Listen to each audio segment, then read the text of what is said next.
comenzar el año meditando sobre el Espíritu Santo, cómo caminar con el Espíritu Santo, cómo podemos nosotros vivir una vida dirigida por el Espíritu Santo. Muchas veces nosotros podemos caer en el lugar común de pensar el Espíritu Santo como el menos importante de los tres, ¿cierto? De la Trinidad. Porque el Padre está del nivel, ¿cierto? El Hijo murió por nosotros, lo amamos, ¿no es cierto? El Espíritu Santo queda un poco ahí. En algunos movimientos pentecostales su característica es exagerada, pero nosotros creemos que el Espíritu Santo, así como el Padre, así como el Hijo, disfruta de la misma dignidad e importancia y debe ser adorado, debe ser reconocido y reverenciado. Y nosotros debemos entender que debemos aprender a caminar con el Espíritu. Así que estamos en el primer domingo del año, y en el primer domingo del año nosotros siempre nos hacemos proyecciones, porque pensamos, bueno, estamos recomenzando el año, ¿cierto? Está partiendo y tenemos ahí nuevas oportunidades de ajustar, de corregir, de mejorar, y podemos decir, no, este año sí que sí será mi año. Este año sí que sí, ¿cierto? Voy a hacer ejercicio, voy a hacer dieta, voy a ahorrar, voy a cambiar de vida, ¿cierto? Este año sí que sí será mi año. Voy a no sé, invertir, inventamos un montón de cosas. Pero fíjate que para proyectar el año tenemos que pensar, la vida, ¿ella es un maratón o es una carrera de 100 metros? Podemos poner todo el empeño este año, pero viene otro, ¿cierto? Entonces tenemos que ser sabios en cuestionar cómo vamos a administrar el año que entra. Nosotros debemos pensar primeramente, ¿qué estoy haciendo yo ahora de mi vida? Yo puedo decir muchas cosas de lo que quiero para el año, ¿cierto? Pero todo eso depende de lo que yo estoy haciendo ahora, que es lo que yo ya estoy haciendo de mi vida. Y si yo tengo la energía necesaria, la fuerza necesaria para hacer lo que se necesita hacer o lo que yo deseo hacer, tengo yo la fuerza, la capacidad, el poder, porque todos queremos atraer transformaciones a nuestras vidas, queremos mejorar nuestra vida. ¿Soy capaz de hacerlo? Tengo las energías para hacerlo. Pero más, al final yo tengo que preguntarme, ¿vale la pena? Todo eso que yo estoy buscando, todo eso que yo estoy añorando para este año, ¿vale la pena? ¿Vale la pena el esfuerzo? ¿Vale la pena el empeño? Vamos a meditar en todo eso pensando en cómo el Espíritu Santo ha conducido el pueblo de Dios, y por pueblo de Dios se entiende a nosotros también. Pero desde el momento donde hubo un cambio donde hubo una transición de la era del Hijo para la era del Espíritu, que fue el inicio de la iglesia apostólica, ¿cierto? Ese texto está ahí en Hechos, el capítulo 1, de los versículos 1 a 8, que dice lo siguiente: estimado Teófilo, en mi primer libro me referí a todo lo que Jesús comenzó a hacer y enseñar, hasta el día que fue llevado al cielo, luego de darles instrucciones por medio del Espíritu a los apóstoles que había escogido. Después de padecer la muerte, se presentó dándoles muchas pruebas convincentes de que estaba vivo. Durante 40 días se les apareció y les habló acerca del reino de Dios. Una vez, mientras comía con ellos, ordenó: no se alejen de Jerusalén, sino esperen la promesa del Padre, de la cual les he hablado. Juan bautizó con agua, pero dentro de pocos días ustedes serán bautizados con el Espíritu Santo. Entonces, los que estaban reunidos con él preguntaron: Señor, ¿es ahora cuando vas a restablecer el reino de Israel?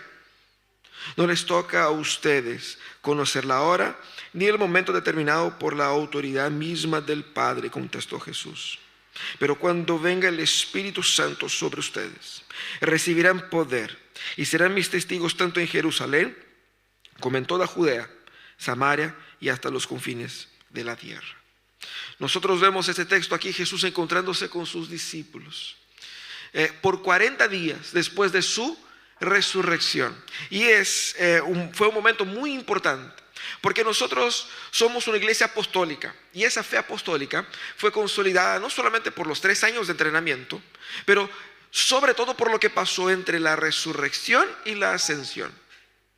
Porque si el cristianismo vale la pena ser creído, es por lo que pasó después de la muerte de Jesús, su ascensión y la comprobación de su ascensión y la consolidación de este mensaje es lo que da a nuestra iglesia la base. Jesús entonces pasó 40 días con ellos.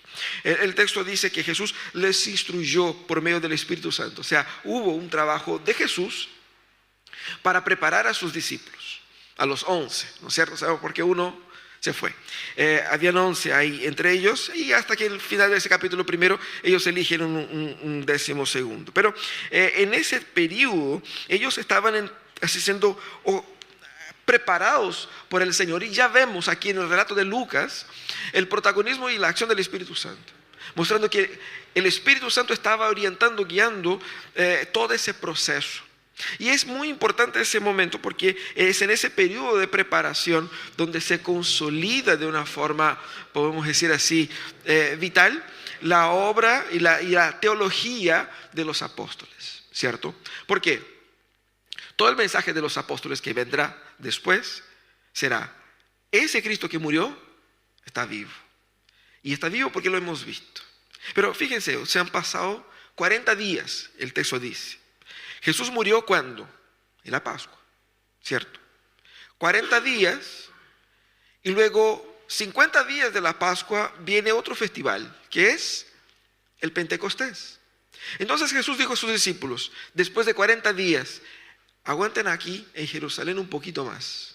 Un poquito más. ¿Por qué?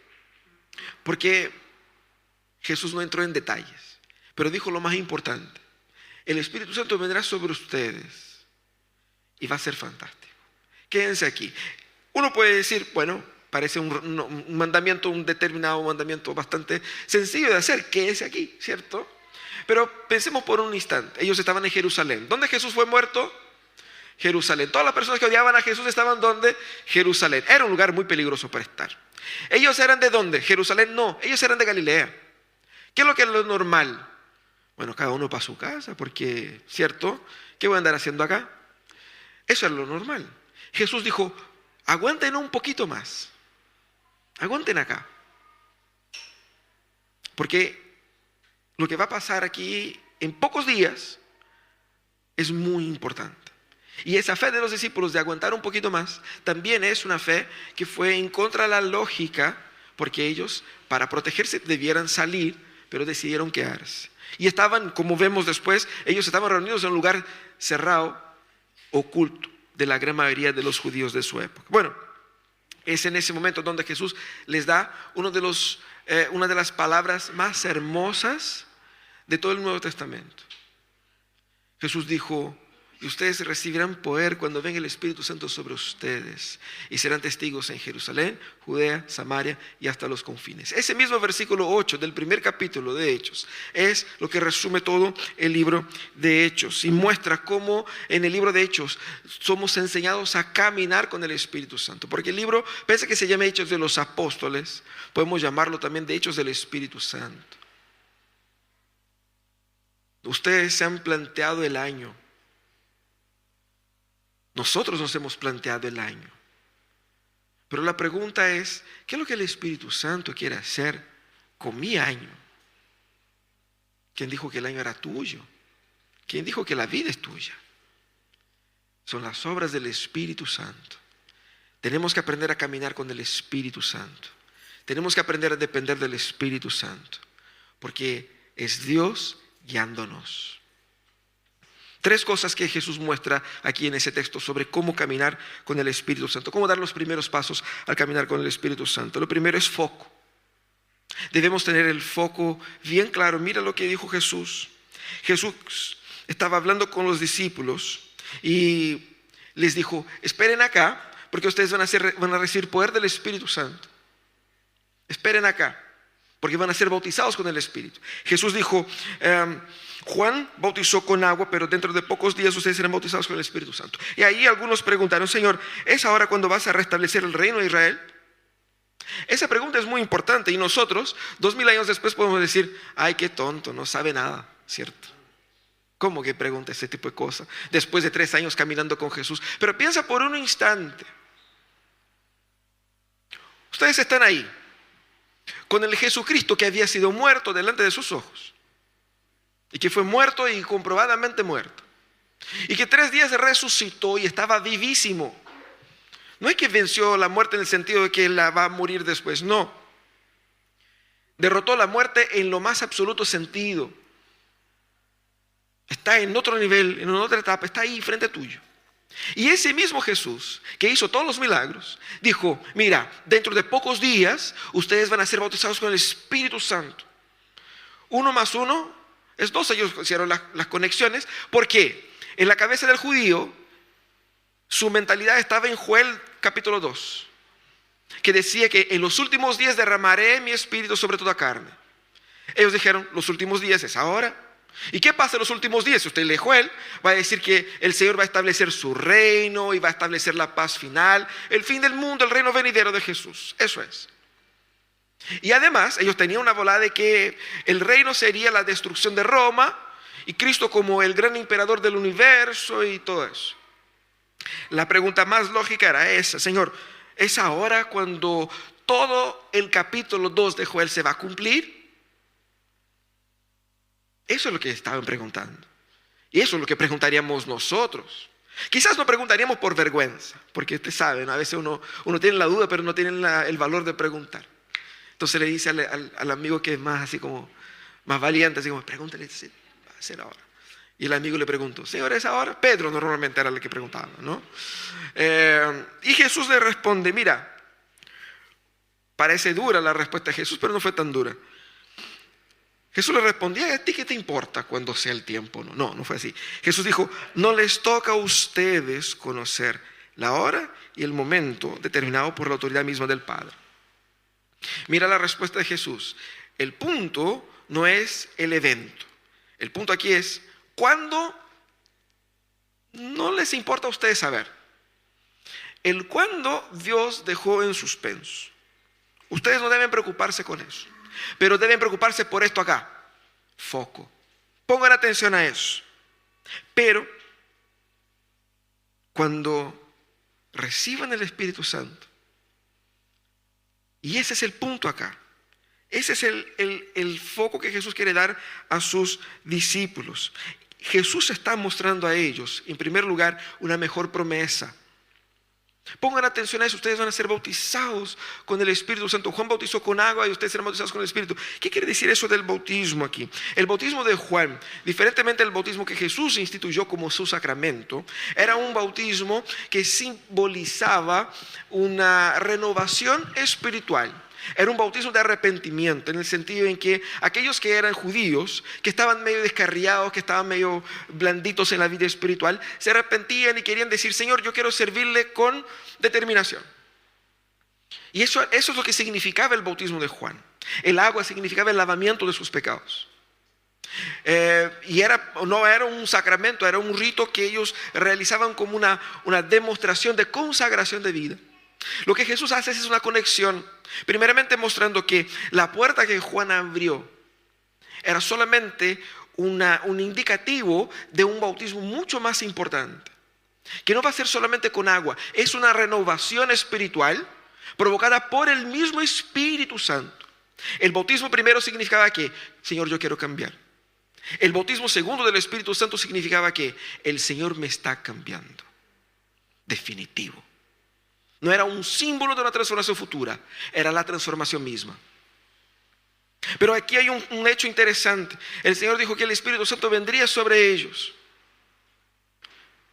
Y aquí nosotros nos confundimos. ¿Cómo es eso del Espíritu Santo? ¿Cómo era antes y cómo es ahora? Primeramente, sabemos que todas las personas, desde Adán y Eva hasta el último ser humano que exista, para que se convierta, tiene que nacer de nuevo.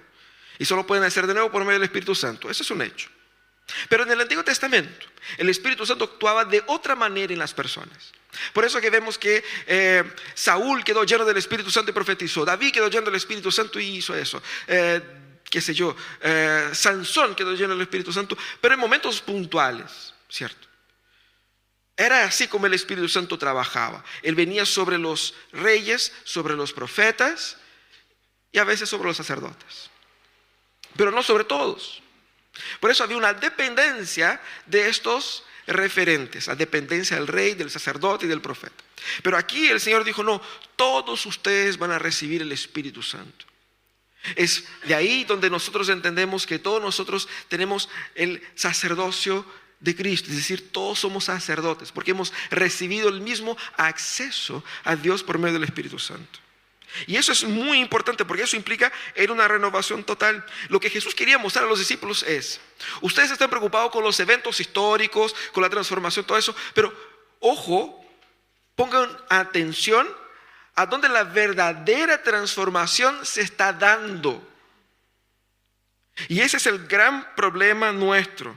Estamos preocupados de cosas que no importan. Y el Espíritu Santo viene a poner nuestros ojos en lo que realmente importa. Fíjate que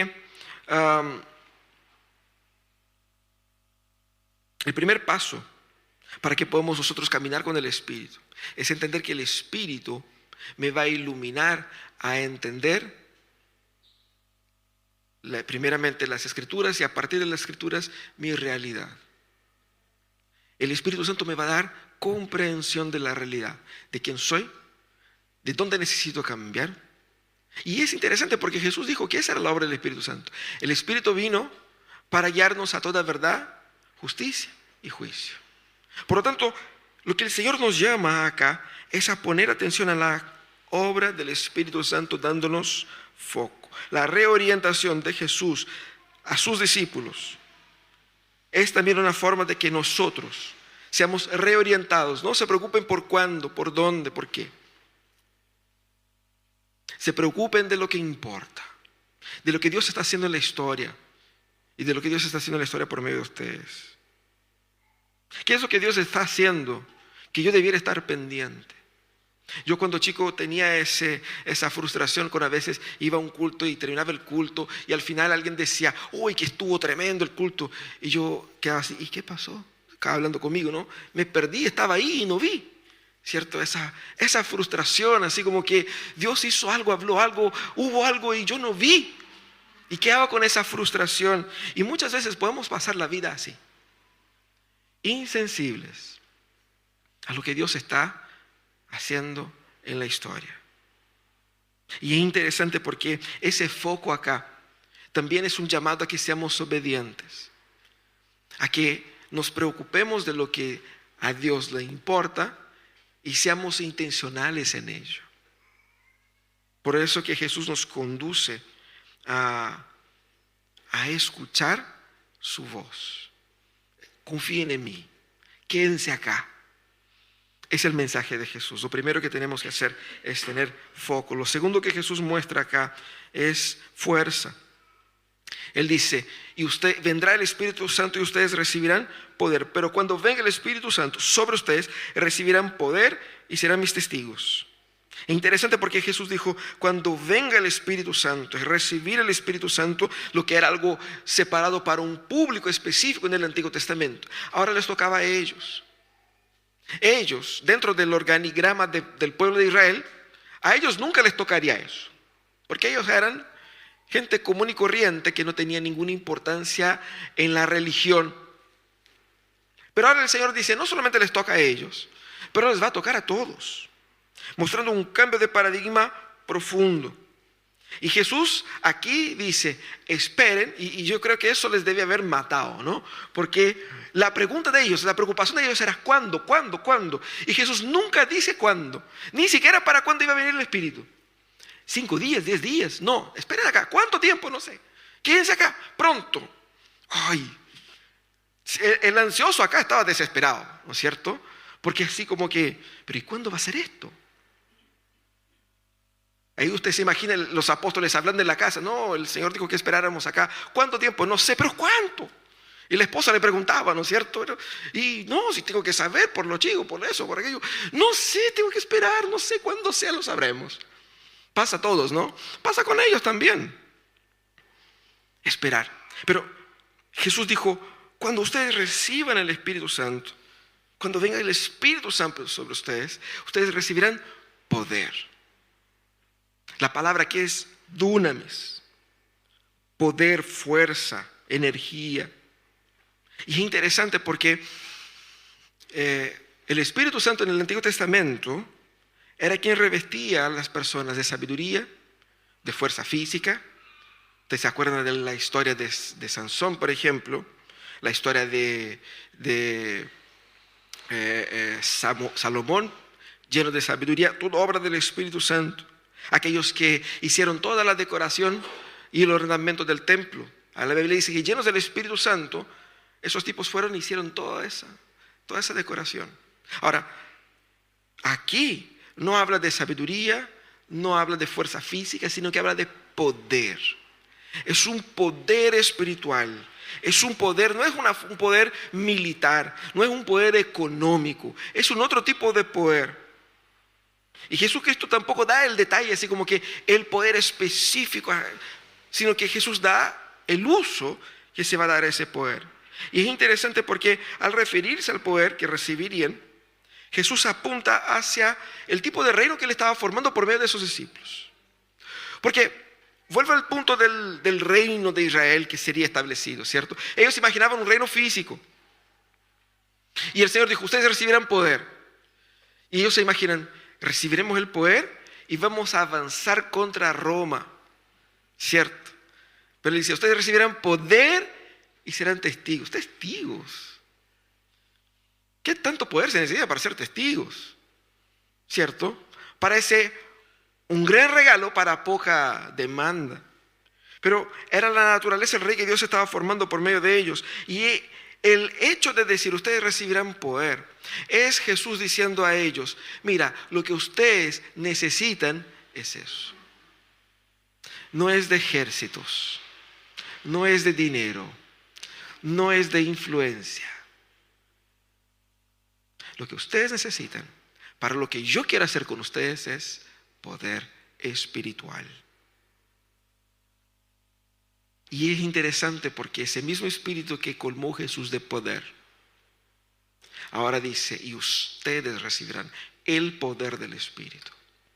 Como si los mismos discípulos fueran aquellos que estarían dando continuidad a la obra de Jesús. Y Jesús mismo había dicho, ustedes harán obras iguales a estas o mayores, por el mismo poder del Espíritu. En otras palabras, ese es el poder que ustedes necesitan, un poder divino, una acción sobrenatural, que uno va a decir, bueno, poder acá es poner las manos y traer sanidad sobre tu cuerpo, o hacer con que alguien camine siendo paralítico, ciegos puedan ver y ese tipo de cosas. Uno se imagina solamente ese tipo de cosas.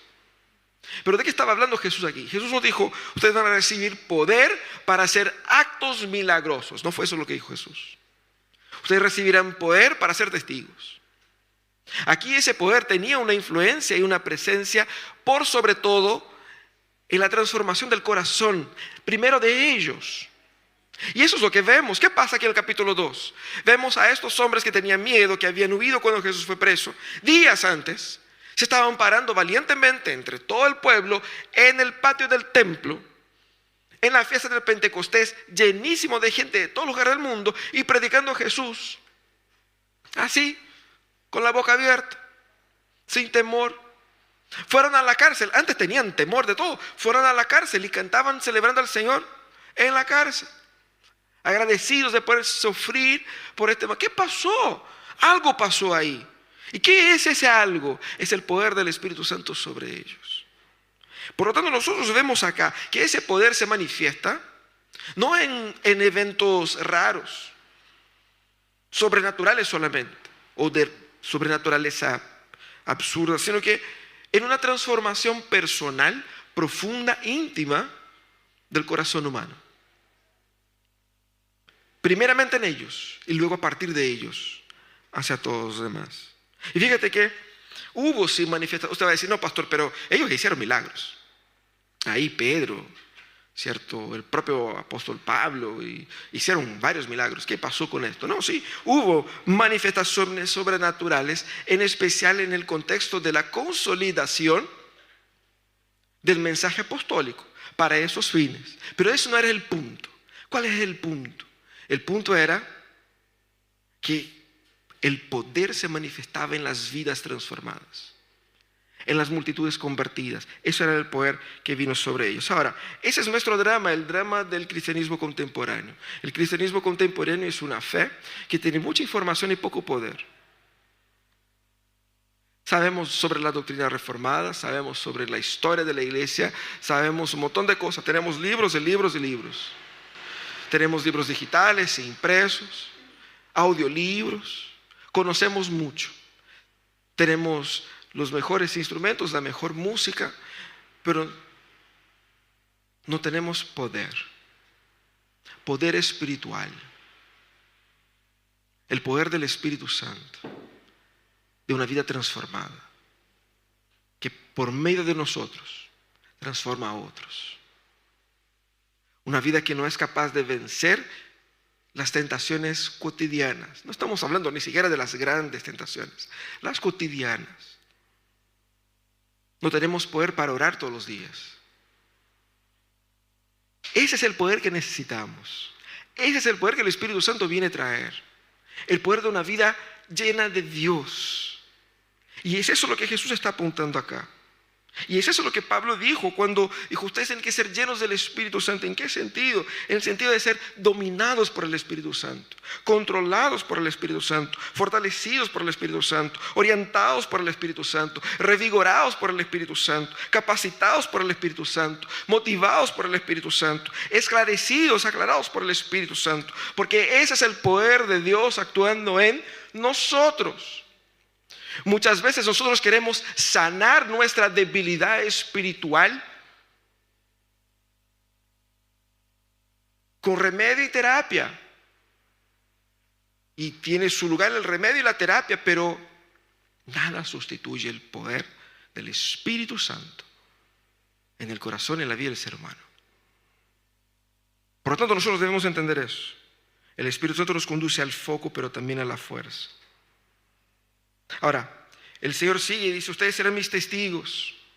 Y esa exhortación de Jesús no era exactamente lo que ellos esperaban, ¿cierto? Ellos esperaban ser ministros de un nuevo imperio. Y Jesús dijo, ustedes van a ser testigos. Pero la palabra testigo quizás en nuestro idioma no da el real impacto. ¿Qué significa? Primeramente Jesús dijo, ustedes no serán testigos, o sea, testigos de un mensaje. Ustedes serán mis testigos. Es diferente. Porque una cosa es ser testigo de un evento. Ellos no eran testigos meramente de un evento, sino que de una persona. Porque como aprendemos en los 4 evangelios, el evento es la persona de Jesús. Es por eso que Marcos dice, este es el evangelio de Jesucristo. La noticia es la persona. Y ellos serían testigos de esta persona, o sea, aquel que sería el embajador, el campeón de aquella persona en específico. Y dijo, ustedes serán mis testigos. ¿Qué significa testigo? La palabra para testigo acá es mártir. Más que una persona que yo vi, estoy contando lo que vi.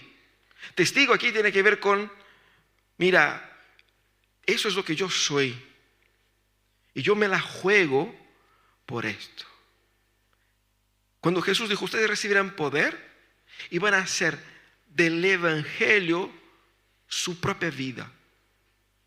Es eso que Jesús dijo cuando dijo que el que no deja atrás su vida, toma su cruz y lo sigue, no puede ser su discípulo. ¿Por qué? Porque para ser discípulo de Jesús es exactamente ser ese tipo de mártir, testigo. Eso es lo que Jesús está hablando acá. Dominado tan profundamente por una verdad que está dispuesto a poner su vida en riesgo en favor de eso. Te va a decir, wow, qué brígido. Pero nosotros ponemos nuestra vida en riesgo por un montón de cosas que ni siquiera es verdad, ¿sí o no? en el trabajo, en el entretenimiento. Ahí uno se asusta, ¿no es cierto? Uno va a jugar la pelota y se lesiona. Uno pone la vida en riesgo por un montón de causas inútiles. Imagínense las útiles, ¿no? Jesús está hablando, pongan su vida. Ustedes van a ser dominados por el Espíritu Santo. ¿Y hacia dónde el Espíritu Santo les va a guiar? A ser seres humanos tan dominados por esa verdad. Y van a ser ustedes la mismísima verdad caminando entre los pueblos. Y Él dijo, ustedes van a ser esos testigos, tanto en Jerusalén como en Judea, Samaria y hasta los confines. Estamos acostumbradísimos con ese versículo y ni nos asombra, pero es un versículo y es una expresión asombrosa. O sea, ¿qué es lo que Jesús está diciendo acá? Jesús comienza, ustedes van a ser primeramente testigos acá, en Jerusalén. Ellos quizás estaban dispuestos a ser testigos en Galilea, porque en Galilea era su tierra, ¿cierto? Soy de ahí. Pero en Jerusalén ahí estaban la gente peligrosa. Jesús se había olvidado, no se había olvidado, una forma de decir, de que Jesús hace 40 días, es decir, 1 mes y 10 días, a ti que hacía milagros, te mataron. ¿Qué es lo que va a pasar con nosotros? Que no transformamos agua en vino, que no multiplicamos panes, que no caminamos sobre el agua. Nos van a hacer pebre en 2 minutos. Y Jesús dijo, no, ustedes van a ser llenos del Espíritu Santo y van a ser mis testigos acá. En la boca del león. Acá. Y dijo, y no solamente acá, pero también en toda Judea y Samaria. Mostrando no solamente que van a tener el mismo éxito ministerial que Jesús, porque Jesús trabajó en toda Judea y Samaria, pero también mostrando que su testimonio va a romper las barreras culturales, religiosas y las heridas provocadas históricamente entre judíos y samaritanos. Entonces, el testimonio de ustedes va a romper y va a sanar esas barreras. Y dijo, y ustedes van a ser testigos también hasta los confines de la tierra. Y aquí es donde los discípulos dijeron, ya Jesús, ahí te fuiste a la bola. O sea, aquí igual es peligroso, pero nos lanzamos. Judea y Samaria hemos pasado por ahí, ¿cierto? Galilea. Pero confines de la tierra, si ni tenemos pasaporte. Era como un llamado, entre comillas, exagerado de Jesús. Y eso es lo que Jesús dijo. Ustedes recibirán un poder del Espíritu Santo para hacer algo que es imposible para que ustedes puedan hacerlo humanamente. Estos hombres que estaban esperando ahí junto a Jesús todavía tenían miedo. Ellos no tenían el valor de salir de sus casas, de presentarse públicamente, menos ir a todo el mundo. Pero aquí es lo que Jesús les está dando, propósito. ¿Por qué? Porque Jesús quería que ellos entendiesen que el reino de Dios, que ellos esperaban que sería una gran cataclisma futuro, ese reino se está dando ahora. Y está dando ahora por medio de ustedes. Y ustedes van a ser la expresión del reino en ese mundo. Ustedes van a hacer la transformación que el Señor prometió históricamente. Comienza ahora. Y eso es importante que entendamos. Porque ellos estaban ansiosos por el reino de Dios, pero nuestra generación no está para nada ansiosa con el reino de Dios. Estamos acostumbrados acá. De hecho, hemos construido buenas casas, hemos tenido buenas pegas. Está medio peligroso la criminalidad, el precio de las cosas, pero, ¿no es cierto? Tiramos de repente a un gobierno u otro que mejore algo un poquito más para allá, un poquito más para acá y sobrevivimos y ya está.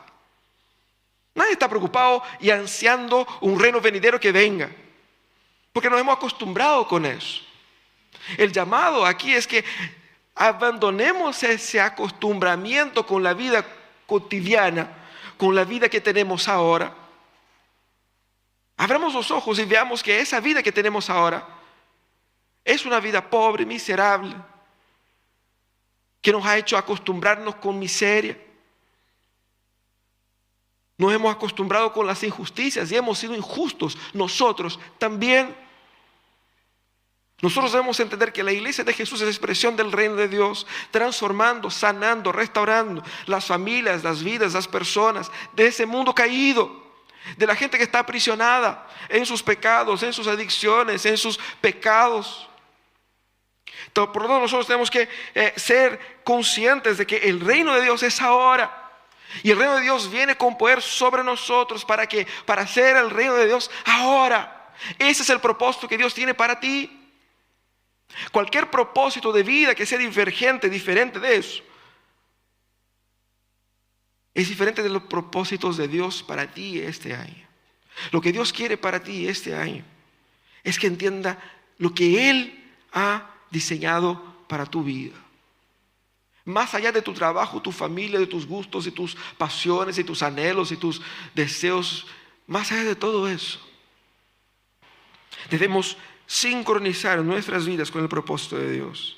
Él dijo, ustedes me serán testigos. Y quizás eso parece algo muy sencillo, no sabemos cómo poner en práctica. La forma de poner en práctica es entendiendo que la idea de ese discipulado de Jesús, ese martirio de Jesús, ese testimonio de Jesús, se vive cuando yo personalmente, en mi vida personal, en la vida comunitaria y en mi vida familiar, vivo tan lleno del Espíritu Santo, que el Espíritu Santo me va a guiar a redimir mi trabajo, a redimir mi vida familiar, a redimir mi vida económica, a redimir cada aspecto de mi existencia para que cada una de esas áreas de mi vida cooperen para el propósito que Él diseñó.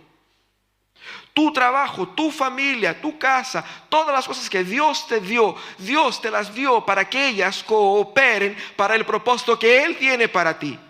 No simplemente para hacerte feliz porque eres lindo, porque eres linda, para que la pases bien, para que la disfrute. Todo lo que Dios nos ha dado tiene un propósito y ese propósito lo establece Él. Tenemos que ser llenos del Espíritu Santo para discernir el propósito para el cual Dios nos llamó y para que podamos poner en línea todas las cosas que tenemos para ese propósito, para evitar que nos malgastemos la vida y pasemos por ella como si no hubiese pasado nada, cuando está pasando todo. Y eso es lo que dijo Jesús a sus discípulos: foco, poder y propósito. ¿Cómo caminamos con el Espíritu Santo? Primeramente, debemos entender que nuestro foco debe estar donde está la acción de Dios. Debemos corregir nuestras preocupaciones. Debemos corregir nuestros anhelos, nuestros sueños. ¿Cuál es tu sueño? ¿Cuál es tu gran preocupación para este año? ¿Cuál es tu gran propósito para este año? ¿Cuál es tu gran anhelo para tu familia, para tu vida? Entienda que tu propósito, tu anhelo, tu foco debe estar en sincronía con lo que Dios está hablando. ¿Qué es lo que Dios quiere hacer por medio de ti? Esa debe ser su preocupación. ¿Qué quieres hacer conmigo? Y usted va a decir, pero pastor, ¿cómo voy a saber qué es lo que Dios quiere hacer conmigo? Fácil, fácil. En el momento en que nosotros nos entregamos a Dios y somos llenos del Espíritu Santo, el Espíritu Santo nos va a dirigir a discernir cómo y qué. Es que la gente quiere que uno diga, haga esto. 3 Padre Nuestro, ¿cierto? 2 preguntas del Catecismo Menor de Westminster y usted va a descubrir qué es lo que Dios quiere. No, no es así. No hay un paso mágico. Es un proceso orgánico. Camina con el Espíritu Santo y el Espíritu Santo te va a mostrar. Mira lo que pasó con los discípulos. Los discípulos estaban ahí, Señor, ¿cuándo es? ¿Cuándo es? Calmao. Camina con el Espíritu Santo. ¿Cuándo será? Él te vamos, pero ¿cuándo es? Ahora es después. Camina con el Espíritu Santo y ustedes sabrán. Pero entienda que nosotros necesitamos más que cualquier otra cosa, poder espiritual. Quizás usted va a decir, no, pastor, yo necesito poder espiritual, pero en forma de pesos chilenos también, ¿cierto? Está bueno poder todo, pero las cuentas se pagan, no puedo pagar la cuenta con poder, ¿no es cierto? Tengo que llegar al banco con plata. Entonces, que el Señor me diga también con un poco de moneda, para que podamos, ¿cierto?, cerrar el mes, podemos salir del rojo. Y uno piensa que esa es nuestra principal necesidad, pero no lo es. No es. Puede parecer que sí, pero no es. Quizá te va a decir, lo que yo necesito es salud. Y eso es lo que la gente siempre pide. Pido paz, pido salud y pido prosperidad y ese tipo de cosas. Pero la gente no pide poder espiritual. Pero lo que nosotros más necesitamos es eso. Porque cuando somos llenos del Espíritu Santo, ¿qué hace el Espíritu Santo en nosotros? Mira lo que dijo el apóstol Pablo. ¿Cuál es el fruto del Espíritu? Amor, alegría, paz, longanimidad, benignidad, bondad, fidelidad, mansedumbre. El Espíritu Santo va a obrar en nosotros todos esos frutos del Espíritu Santo. Más allá del Espíritu Santo también nos va a dar sabiduría. ¿Sabiduría para qué? Para que yo sepa gastar y no malgastar. Ahí es como el Señor nos ayuda, ¿no? Para eso necesito el poder del Espíritu Santo. Eso es lo que tú necesitas para este año y para todos los demás. Y entienda que ese poder te va a convertir no solamente en una persona bonita, bacana y tranquilita, porque eso es lo que uno quiere, calmarse, tranquilo, no tengo problemas, no.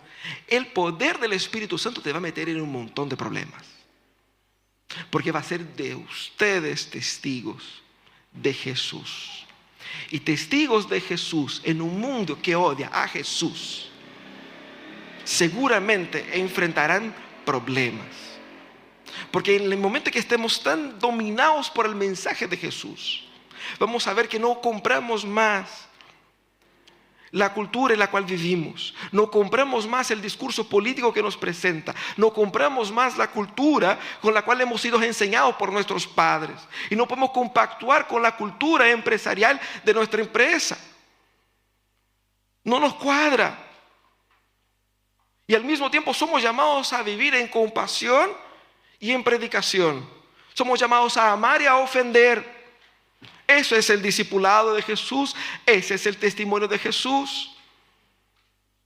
El Señor te va a dar poder espiritual para poder ofender a las personas en amor. No por querer el mal de ellos, sino que por amor a ellos. Eso es lo que necesitamos entender y eso es lo que necesitamos para 2024. Que el Señor nos dé esa gracia de vivir vidas llenas de su Espíritu Santo. El Señor nos ha conducido a pastos verdes. Él nos cuida. Y nosotros vamos a cantar eso ahora, para que por medio de esta canción podamos nosotros orar al Señor. Señor, yo confío que tú me estás guiando a esa vida llena de la plenitud del Espíritu Santo. Cierra tus ojos.